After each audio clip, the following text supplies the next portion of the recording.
In tonight's video, we bring you 3 chilling true stories about neighbors who seemed ordinary until their terrifying secrets came to light. This is Mr. Rainy Night, and these are the neighbors you'll never forget.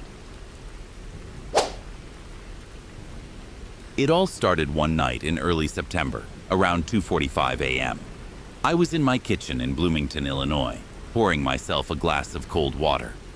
I've struggled with insomnia for most of my adult life, and wandering the house like a ghost at night has become routine.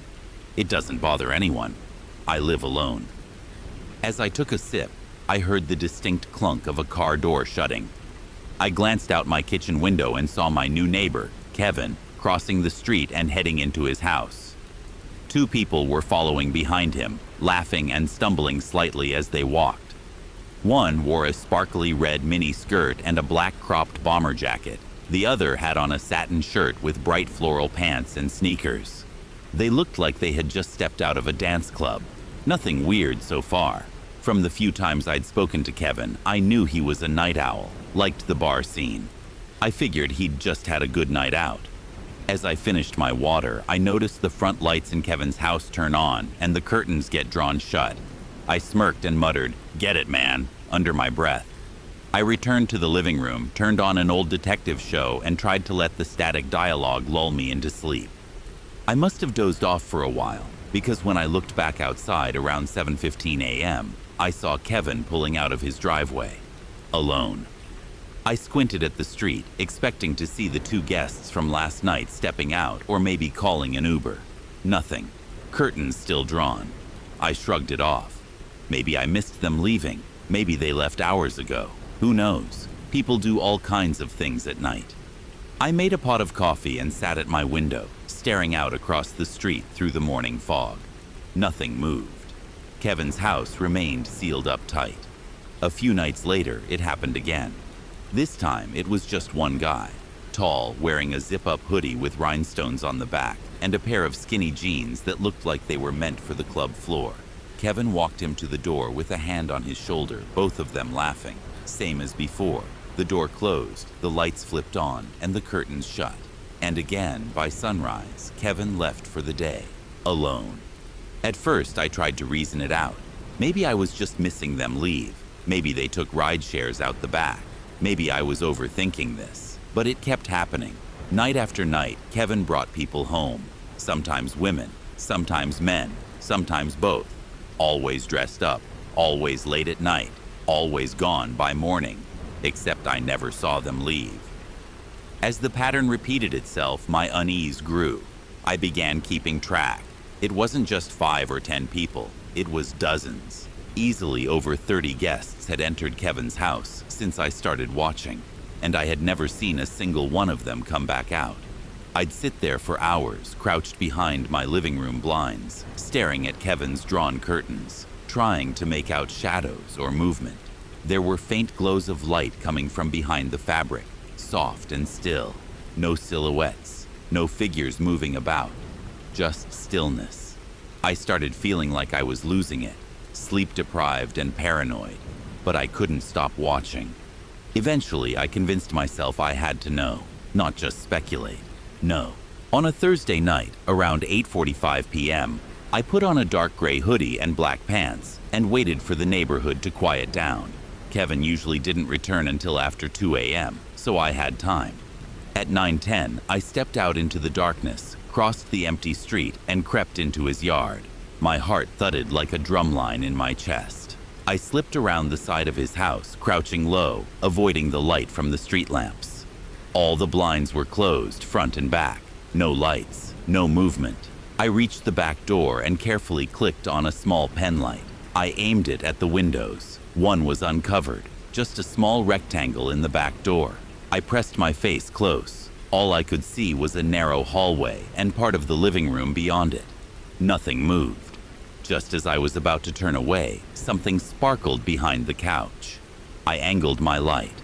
A golden stiletto, encrusted with rhinestones, lay abandoned behind the sofa. My skin crawled. You don't leave your heels behind unless something's very wrong, or you never planned to walk out. I scanned around, but saw nothing else out of place. Still, something tugged at my gut. I hesitated. Then, slowly, I gripped the doorknob. It turned, unlocked. Every fiber of my being screamed to leave, but I stepped inside anyway. The house was unusually cold, chilly in a way that felt deliberate. I moved softly through the hallway, my footsteps muffled by the thick carpet. The living room was tidy, the kitchen too. No dishes, no food. Immaculate, too immaculate. I crept upstairs. His bedroom was perfectly made, clothes neatly hung, like a showroom model of a normal life. Then I opened the spare room, and it all clicked. It looked like a storage space, except it wasn't. Not really. On one shelf lay a sequined halter top. Beside it, a folded pair of flashy jeans. On the wall, a long rack with more clothes. Distinctive, loud, flashy, recognizable. I'd seen these exact outfits on his guests. A half-empty jug sat nearby, filled with a murky reddish liquid. I had no idea what it was. A stack of books rested beside it, their covers written in languages I couldn't read. Latin? Greek? I had no clue. And leaning against the far wall, a hammer.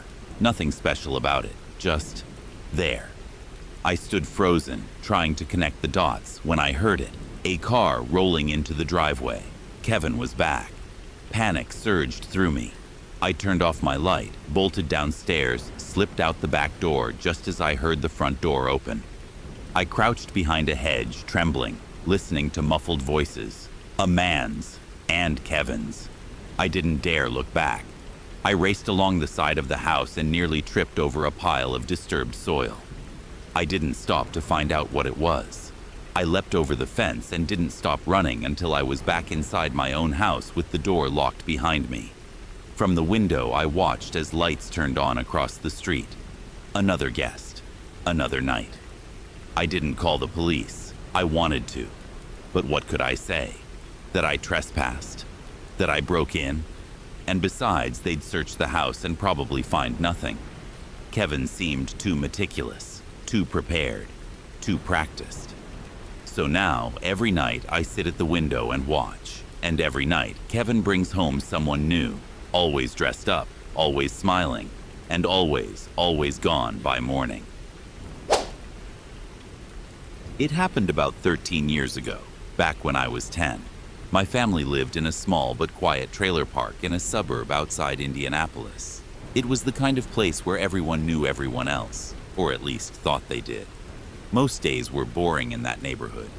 We didn't have malls or arcades nearby, so when we weren't glued to video games, we'd wander the woods behind the court or mess around near the creek.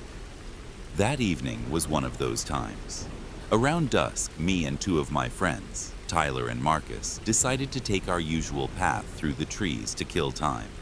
The air was heavy, the sun was low, just barely peeking through the branches, and the deeper we went, the more that uneasy feeling crept in. It always got like that at dusk, quiet, eerie, like the woods were holding their breath. But that night, it wasn't just creepy, it felt wrong, like we were being watched. As we followed an old bike trail, we suddenly heard this shh sound coming from the woods just a few feet off the path. We froze. It sounded like digging, slow and steady. Someone was working just behind the thick brush. We looked at each other, unsure, then stepped toward the noise. Tyler whispered, "Maybe someone's burying a dog or something?" But the closer we got, the louder it became, until it abruptly stopped. That's when Mr. Landry stepped through the trees. He was our neighbor, lived 2 trailers down, tall, wiry man in his mid-50s, always wearing this faded plaid shirt tucked too tight and a wide, crooked smile that never quite reached his eyes. He gave us the creeps, but our parents insisted he was just quirky. He pushed through the brush and stopped, staring at us with that grin. "Evening, boys," he said slowly. "What are you doing out here so late?" Tyler, always the quickest to speak, stammered, Just getting some air, Mr. Landry." "What's that you're digging back there?" Marcus asked, trying to sound casual. Landry tilted his head slightly, then stepped forward. "Oh, just a little backyard project," he said. You boys want to help? There was something about his tone, smooth, almost playful, but wrong. I shook my head. Sorry, sir, but it's getting dark. We really need to head home. He took another step. That's too bad, he said softly. Tell you what, I'll walk you home. Wouldn't want anything to happen to you out here. I know a shortcut. I stepped back instinctively. We're good, Mr. Landry. Really, our way's fine. Then he said it. His smile dropped just a little, and he growled, I don't think so. Before we could move, he grabbed Marcus by the hood of his jacket. Instinct kicked in. Marcus yanked the zipper down and slipped out of it, breaking free. Run! I shouted, and we bolted. Behind us, I heard Landry screaming, I'll get you little shits! We didn't look back. We made it back to Tyler's house out of breath and trembling. Told his mom what happened. She gave us a concerned look, but then sighed and shook her head. That's enough with the ghost stories, boys. It was always like that with us. We had a reputation. A little too into horror games. A little too imaginative. So when we told our parents, they mostly dismissed it. Maybe Landry startled us. Maybe it was a misunderstanding. Nobody wanted to accuse the nice old man who mowed his lawn like clockwork and waved at everyone. But we knew what we saw, and we knew he meant it. After that night, we avoided the woods completely. Took the long way to school. If we had to walk past Landry's trailer, we kept our heads down. He never said anything, just watched us from his porch and smiled.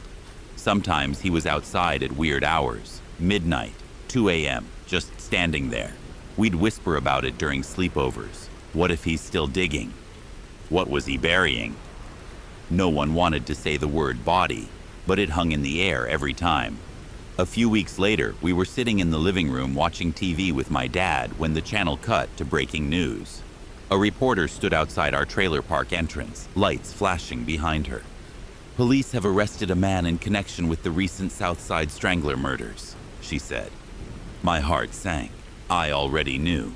The Southside Strangler had been all over the news for months. Someone had been targeting women in Columbus, mostly sex workers. The bodies were always found in wooded areas, violated, then dumped like trash. As the camera panned, we saw it.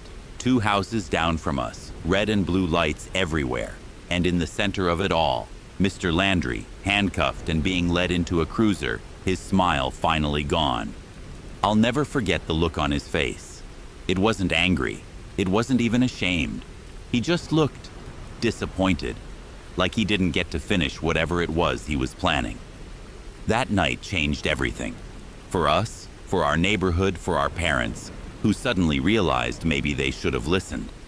To this day, I can't walk near woods at dusk without feeling like someone's watching. Because once someone was, and he lived right next door. I live alone. Yeah, I know. I'm in my 40s and it's been that way for a long time. Not by choice, though.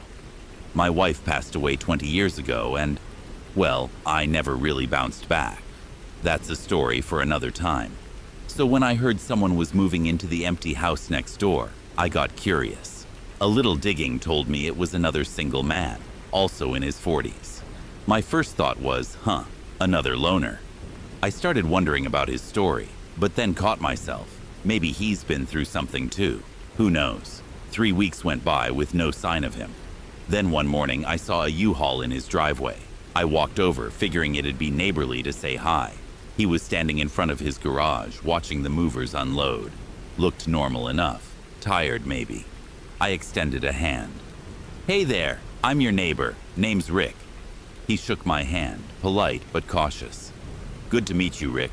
I'm Thomas. You can call me Tom. Nice to meet you, Tom. I smiled. I was thinking it might be nice to have dinner together sometime. Break in the new place, you know? Just neighbors getting to know each other. No pressure. He hesitated. I jumped in. Totally fine if not. Just a thought. No, it's not that, he said. Dinner sounds great. Just, can we do it at your place instead? I blinked. Sure. Yeah, that works. We exchanged numbers, agreed on Saturday night, and that was that. As I walked back, I felt something I hadn't felt in years. Hope. The idea of having someone to talk to again, someone to share a meal with, go to a movie, maybe even become friends. It felt like the beginning of something. For about 3 hours, that is. Later that afternoon, I was sitting on my front porch, rocking gently in my chair, like I often do to wind down. Eyes closed, just breathing. You should try it sometime. That's when I heard it.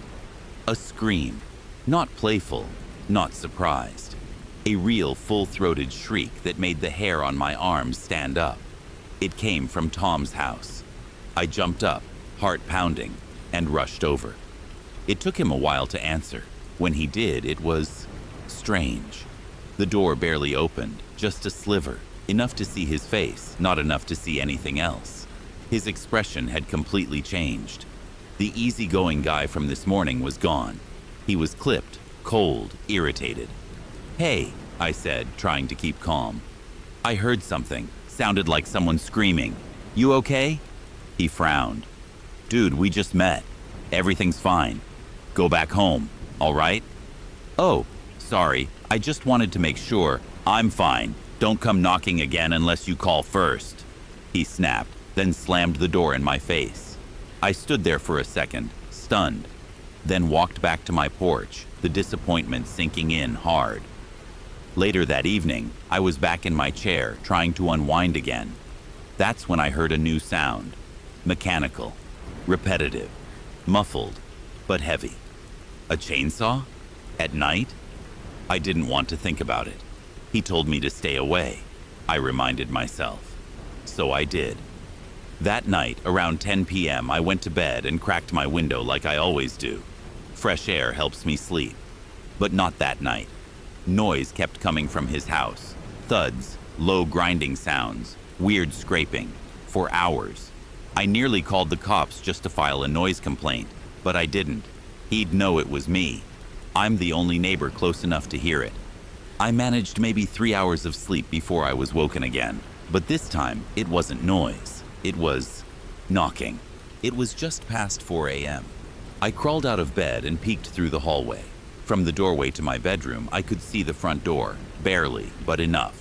And standing on the other side of the glass was Tom, or at least, it looked like him. He wasn't moving, at all. He just stood there, facing the door, eyes locked forward, not blinking, not breathing, just there. My anger vanished instantly. It was replaced by something colder.